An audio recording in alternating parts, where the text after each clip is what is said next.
Et voilà, nous avons laissé notre mortadelle reposer toute une nuit. Elle est bien compacte. On va pouvoir maintenant la trancher sereinement. Soit vous faites des tranches d'une épaisseur comme celle-ci.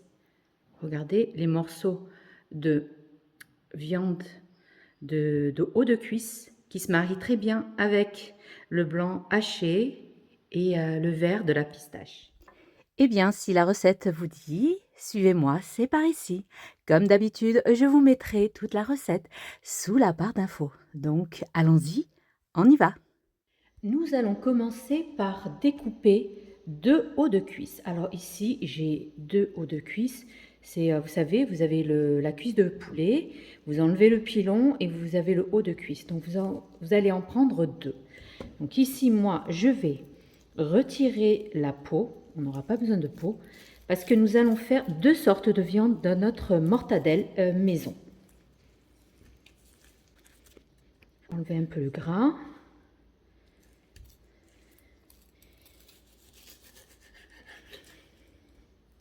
Bien sûr, les cuisses lavées, bien lavées.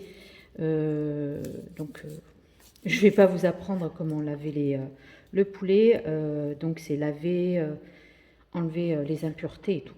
Bref, on va enlever les petits morceaux d'os et on va faire des petits morceaux comme ceci, tout petits, voilà, que nous allons incorporer à notre viande hachée de poulet.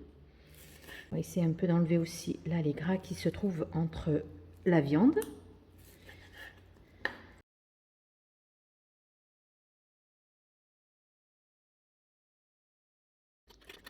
Voilà, je les ai découpés en tout petits morceaux. Je vais les mettre débarrasser dans un récipient. Je vais les entreposer au frigo le temps que je passe à la suite de la recette. Voilà.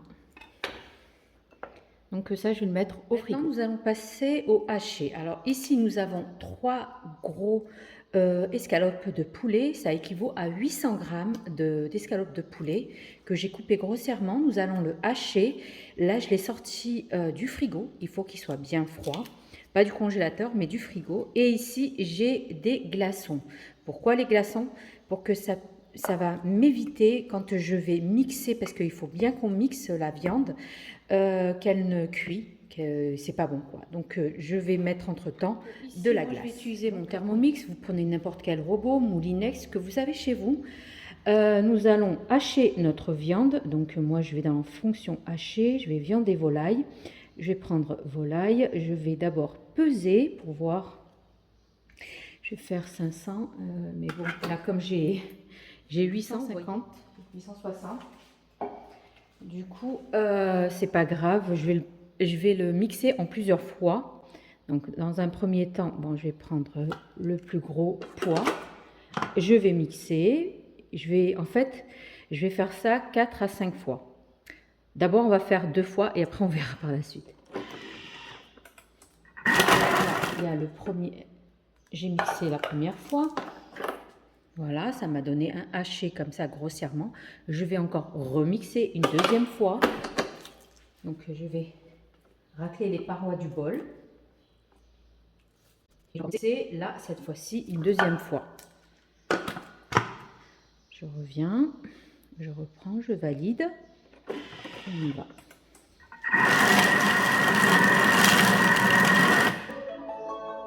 Donc ici, j'ai mixé une deuxième fois.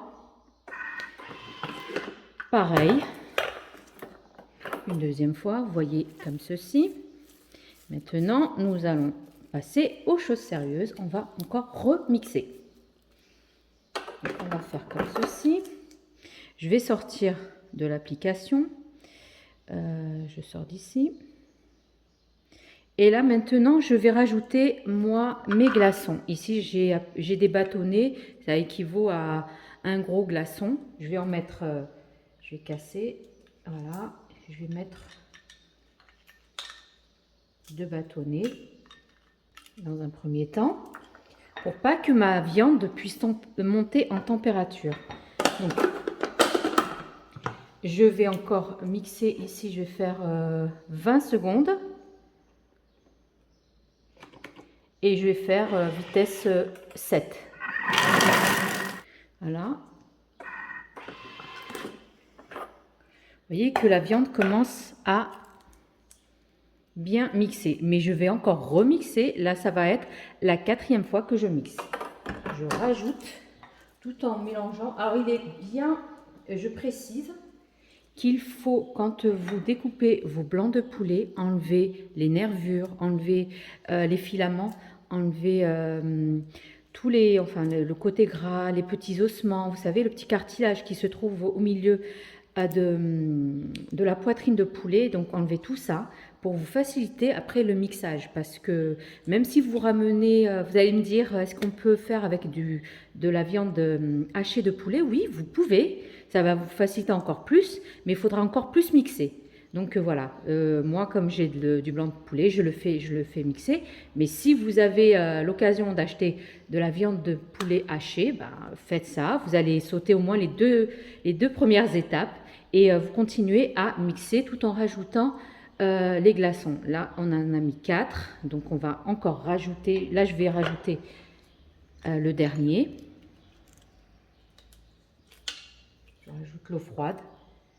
N'ayez pas peur, hein, ça va rien changer à la recette.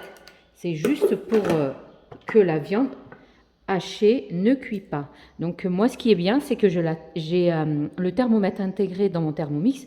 Donc ça m'indique que la viande, elle est encore froide. Donc pour moi, c'est tout OK. Donc on y va. On va faire... je vais faire 30 secondes là cette fois-ci. 30 secondes. Et vitesse, excusez-moi, 7. Voilà. On va voir. Vous voyez que la viande commence à devenir, on va dire, comment vous expliquer ça? Vous voyez, style pâteuse. Elle n'est plus viande hachée, mais comme de la pâte à modeler, on va dire. Vous voyez, c'est ça que je recherche pour qu'après, quand je puisse, moi, après façonner mes boudins et que j'ai ma mortadelle, elle soit compacte, bien serrée, que je ne verrai pas de différence dans ma viande, mis à part les escalopes, c'est-à-dire les hauts de cuisse que je vais voir à l'intérieur, les petits morceaux. J'espère que vous m'avez compris. Je vais encore rajouter, je vais mixer jusqu'à obtenir une consistance souhaitée. Donc si vous voyez que vous n'arrivez pas à ce style-là, continuez, rajoutez des glaçons. Petit à petit, vous rajoutez des glaçons. Donc voilà, celles et ceux qui n'ont pas le Thermomix, ben, vous allez à chaque fois arrêter. Si vous avez un thermomètre, vous mettez dans la viande pour voir si ça ne dépasse pas les 12 degrés, parce que 12 degrés après, c'est pas bon. Je continue, je vais faire 30 secondes. Si vous voyez que votre viande n'est toujours pas bien hachée, vous montez en vitesse, c'est-à-dire comme là, on commence par 7. Puis après, vous rajoutez, vous continuez, vous montez petit à petit jusqu'à 10. Et vous regardez par l'orifice de votre bol.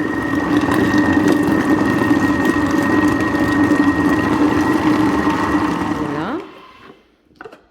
On regarde. Voilà. On obtient comme une espèce de purée compacte. Elle a changé la nature de... au début, elle était viande hachée de poulet. Et là, maintenant, elle devient bien... enfin, comme de la purée, quoi.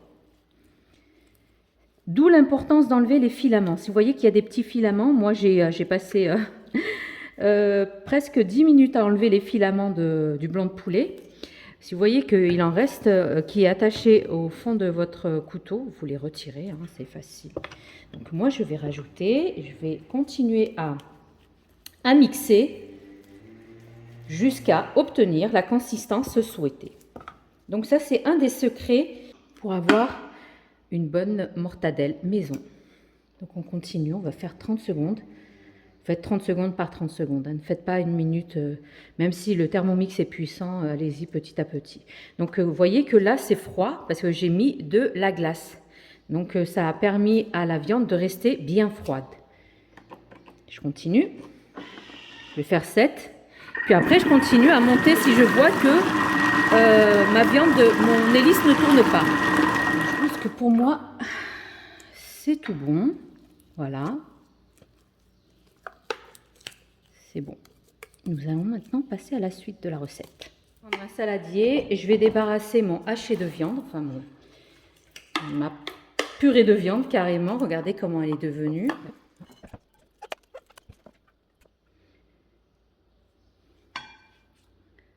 Vous voyez que malgré que j'ai enlevé tous les filaments, il est resté entre les hélices. Donc je les retire pour avoir une mortadelle bien nette à la cuisson et à la découpe, surtout à la découpe. Maintenant j'ai débarrassé ma viande hachée. Je vais rajouter mes os de cuisse que j'ai découpés au préalable à l'intérieur. Nous allons saler et poivrer. Je mélange en même temps.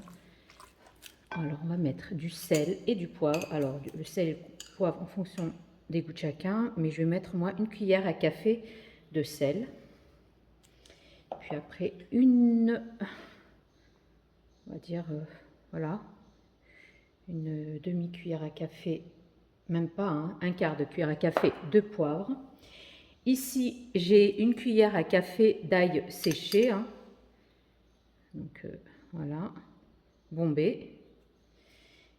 Et ici, j'ai 2 cuillères à café d'oignons séchés. Si vous n'en avez pas, c'est pas grave, vous n'en mettez pas. Moi, j'en ai, donc je vais en mettre. Mais vous les trouvez facilement dans les rayons épices. Donc voilà.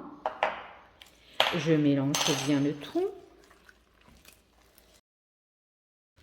On va rajouter 150 ml de crème liquide. Oui, oui, de la crème liquide. La dernière fois, vous avez, je pense que vous avez vu dans mes vidéos sur les cachères mortadelles que je fais, parce que j'en fais pas que, je fais plusieurs recettes. Là, je vais rajouter à la place des œufs, de la semoule, là, je vais mettre de la crème liquide, 150 ml de crème liquide. Je mélange le tout. On va laisser, ne serait-ce au moins minimum 1 heure au frigo. Idéalement toute une nuit, mais si vous n'avez pas le temps, comme moi, j'ai pas le temps, je vais laisser 1 heure au frigo. Je vais le filmer et je vais laisser 1 heure au frigo. Le temps que ça boit, que la viande puisse boire toute la crème. Vous voyez, ne vous inquiétez pas, ça va boire et ça va être après compact. Voilà, je vais laisser 1 heure au frais et après on revient pour la suite de la recette. Voilà, moi j'ai laissé 1 heure de repos. Là j'ai mis 2 papiers film que je les ai un peu superposés entre eux. Je vais faire 2 boudins. Alors un, je vais le laisser nature et le deuxième, je vais rajouter des fruits secs. Celui-ci, je vais le laisser nature.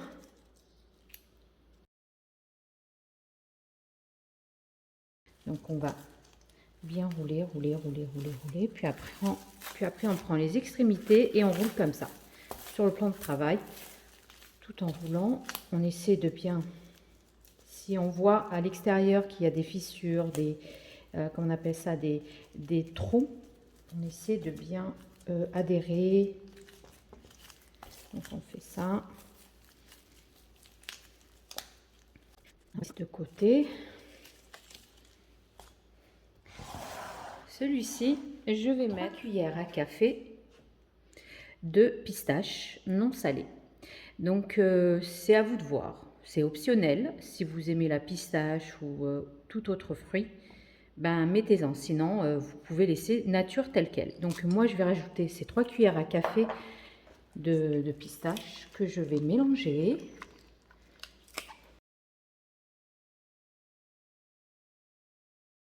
Prenez n'importe quelle épice que vous avez chez vous, épice à volaille, comme ici j'ai l'épice de frites buffalo, un mix. Sinon, vous avez l'épice à barbecue que vous trouverez facilement dans tous les commerces. Il se trouve partout, à Lidl, Aldi, Action, Leclerc, Auchan, partout, vous trouverez les épices spéciales barbecue parce qu'il y a le paprika fumé à l'intérieur et c'est ça ce qu'on recherche. Sinon, si vous avez du paprika fumé, ben, mettez-en, saupoudrez votre votre feuille et après on va rouler. Donc moi je vais faire comme ceci. Je vais prendre une cuillère. Je vais juste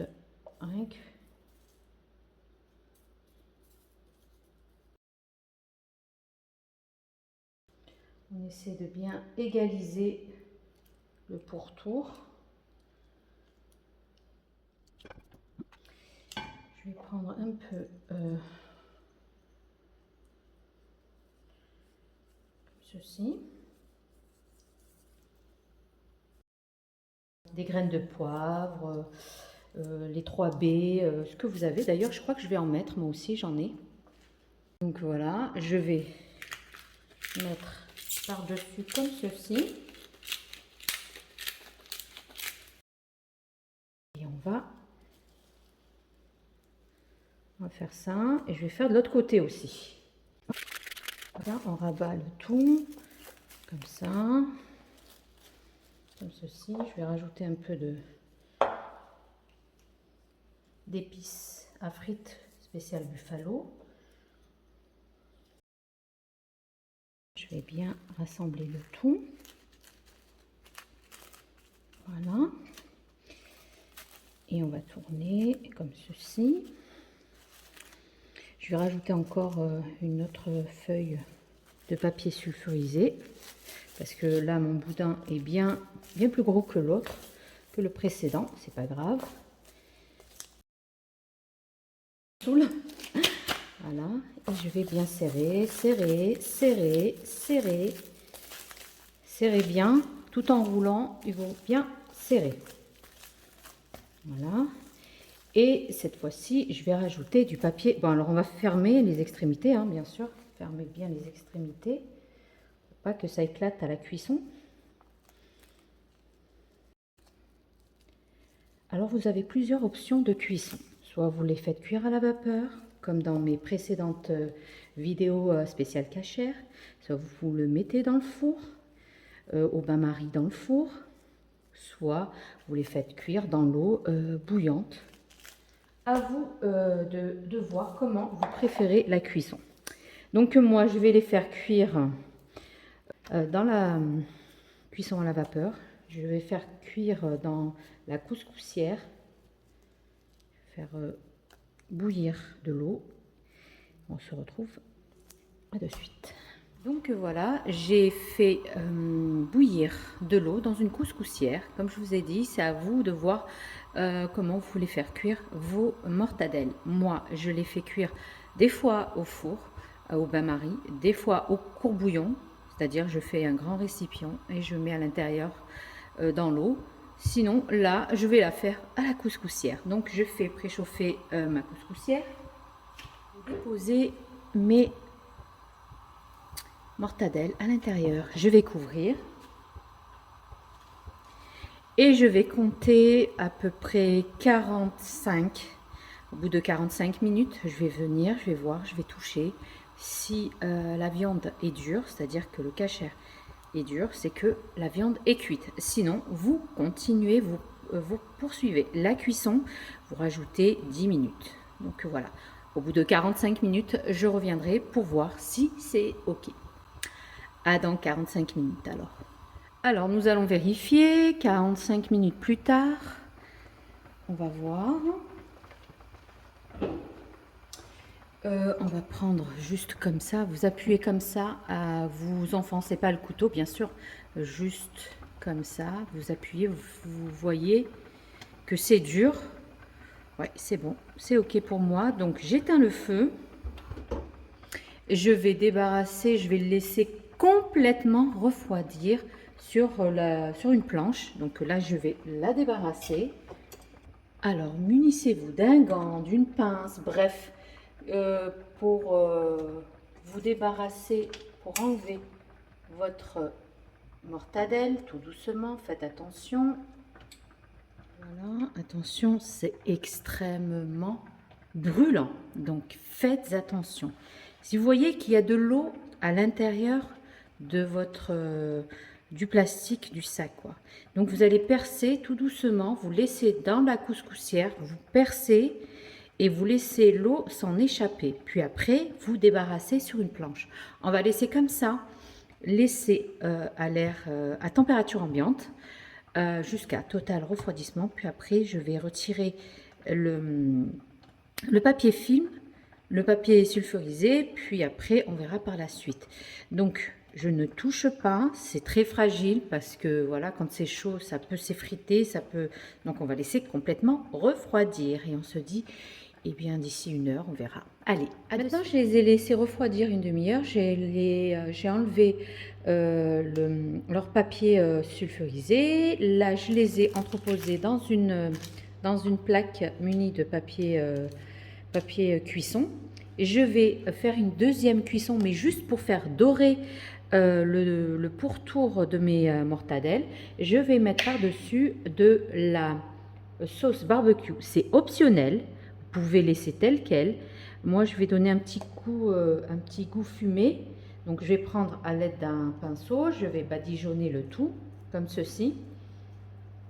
Et je vais enfourner à 180 degrés jusqu'à dorure à peu près. Ça va me prendre 10 à 15 minutes.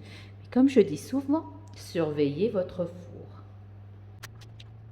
Donc voilà, je les ai badigeonnés de tous les côtés avec la sauce barbecue. Ça va me donner ce côté goût fumé. Ça va caraméliser sur la croûte. Ça va donner un bon goût prononcé à nos mortadelles. Comme j'ai dit, vous pouvez les laisser telles quelles et après vous laissez totalement, je dis bien totalement refroidir avant de passer de trancher vos mortadelles. Moi, je vais les faire enfourner à 180 degrés, 10 à 15 minutes, mais comme je dis, surveillez votre four. Et voilà, nous avons laissé notre mortadelle reposer toute une nuit. Elle est bien compacte. On va pouvoir maintenant la trancher sereinement. Donc, il est primordial de laisser votre viande bien reposer. J'ai coupé une petite tranche pour voir l'intérieur. Regardez-moi ça avec les pistaches. Et nous allons trancher tout ça. Vous faites des tranches d'une épaisseur comme celle-ci. Regardez les morceaux de viande de haut de cuisse qui se marient très bien avec le blanc haché et le vert de la pistache.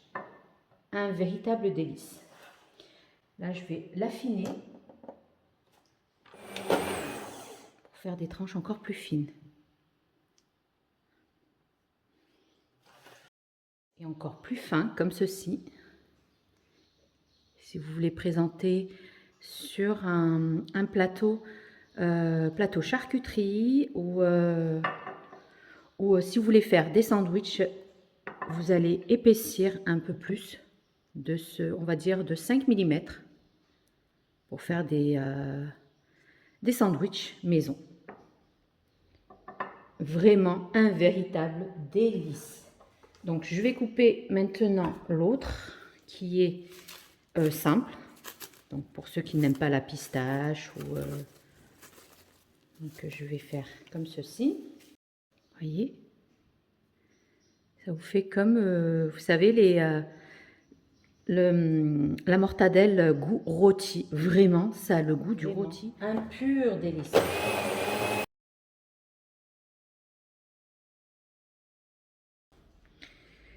Voilà, je vais finir comme ça jusqu'à épuisement de mes tranches. Là, je vais présenter ça soit en accompagnement avec une bonne salade, soit dans des sandwichs, préparation de sandwichs. Bref, vous pouvez ne pas couper la totalité, vous l'emballez très bien, vous le mettez hermétiquement dans une boîte et vous entreposez ça dans le frais. Ça se garde très bien, je vais vous dire à peu près 2 semaines, mais vraiment, je vous garantis que ça ne va pas faire long feu. En tout cas, chez moi, ça passe pas une semaine.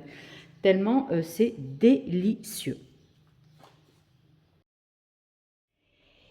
Et bien voilà, nous arrivons maintenant à la fin de notre vidéo. J'espère que cette recette vous aura plu, que vous allez la tester. C'est un véritable délice et un régal pour les papilles. Alors, suivez les astuces que je vous ai données dans la vidéo et vous allez à coup sûr réussir. Vraiment, pour les beaux jours qui arrivent, rien de tel qu'une bonne charcuterie faite maison, 100% sain. On sait ce qu'on a mis à l'intérieur, il n'y a pas les œufs ou les conservateurs. Moi, je fais ça chaque année. Vous me connaissez, mon amour pour le fait maison. D'ailleurs, je vous mettrai le lien de toutes mes vidéos concernant la mortadelle maison. Je suis une passionnée du fait maison, donc vous l'aurez compris. Alors ici, le pain, c'est fait aussi maison, que ce soit le pain de seigle ou le pain de campagne. Je vous mettrai tous les liens sous la barre d'infos. Idéal pour les sandwichs, pour les plateaux brunch, pour les apéros, pour les apéros dînatoires. Bref, vous avez l'embarras du choix. Vous pouvez les présenter en salade comme en sandwich. Moi, mes enfants les raffolent en sandwich. C'est sain, c'est ultra nutritif parce que c'est que des protéines. On n'a rien rajouté dedans. Vous avez remarqué que j'ai mis que du poulet. Grâce à l'ajout de la sauce barbecue et quand on l'a mis au passage au four, ça a donné ce bon goût de poulet rôti que l'on connaît tous. Vous pouvez ne pas mettre de la pistache, vous pouvez mettre de la noix de cajou, des noisettes, bref, mettez les fruits secs de votre choix. Mais la pistache passe vraiment crème. Vous avez vu, j'ai mis que 3 cuillères à café, ça équivaut même pas à 15 grammes. Donc voilà, n'oubliez pas, likez, commentez, partagez, abonnez-vous à ma chaîne si ce n'est pas fait, rejoignez-moi sur Instagram, TikTok et Facebook du même nom, Cooking with Zora, où je suis très présente là-bas. Sur ce, je vous dis, prenez bien soin de vous, à la prochaine vidéo. Bye bye.